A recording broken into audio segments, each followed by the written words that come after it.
บางลาวรวมมุกดิโบรัฐประหารជួបឡាវម្ដងបីឡាវឲ្យស្លាប់បាទឥឡូវនេះត្រូវចេញទៅលេង Foreman Tournament ដណ្ដើមពានដែលមានបេក្ខភាពគឺរដ្ឋប្រហាររូបនេះឯងជាកូនសិស្សរបស់គ្រូធីនរិទ្ធហើយជាមួយនឹងផែអាដាមបាទទៅពីកម្ពុជាពីររូបមកចាស់ផ្ទះពីររូបនៅនោះអញ្ចឹងលទ្ធផលយ៉ាងណាយ៉ាងណីទេស្ដាប់ការតឹងចិត្តរបស់រដ្ឋប្រហារបន្តិចសិនបាទមួយរដ្ឋប្រហារបាននៅក្លឹបគ្រូធីនរិទ្ធគ្រូធីនរិទ្ធបាទប្រកួតបានដងហើយអូនអួត9ដងចាញ់បានឆ្នាំបានចាញ់ម្ដងស្មើ2ឈ្នះ6នេះ6ប្រកួតចុងក្រោយប៉ះកីឡាកររូបណាដែរប៉ះថេនសៃហាយកចាញ់ឈ្នះទុកនេះបន្ទុថតជួបទៅហាបានដងជួប2ដង2ដងលទ្ធផលមិនដែរឈ្នះ2ឈ្នះទាំងពីរក៏សិលថេនថតជួបបាននេះហើយជួប2នាក់2នាក់លទ្ធផលមិនដែរឈ្នះថេនតារាស្មើតែមួយស្មើតែមួយស្មើថេនតារាបាទ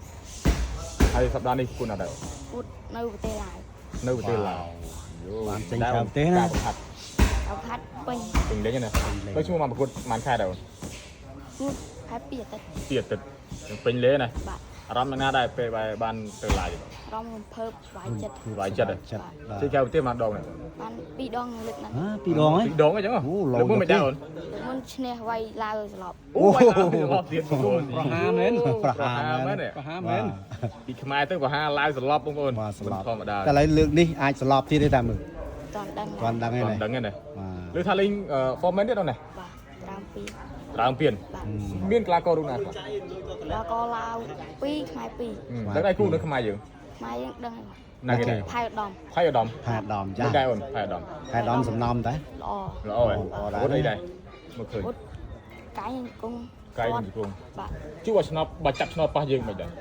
ប៉ះយើងបាយឥឡូវឧបមាថាបើប៉ះមានអីតាមញ៉ាទេបើប៉ះគ្នាមានបានចេញអស់មកនិយាយឈ្មោះផៃអាដាមនេះមើលញ៉ាទៅផៃអាដាមខ្ញុំផ្ញើទៅផាដំថាបើមានបានចេញអស់មកអីយ៉ាបើប៉ះគ្នានេះសួរទៀតមានអីគ្នាប៉ុណ្ណឹងអស់អារម្មណ៍ក៏សប្បាយចិត្តដែរឥឡូវនេះដាច់ញ៉ាយ៉ាងណាថានឹងយកពៀនជូនលោកគ្រូមួយទៀតនឹងដាច់ញ៉ាចិត្តថាប្រកួតអស់ពីសមត្ថភាពនឹងយកពៀនមកជូនលោកគ្រូវិញអូខេអរគុណច្រើនអូនជូនពរជោគជ័យថ្ងៃទី9អីប្រអ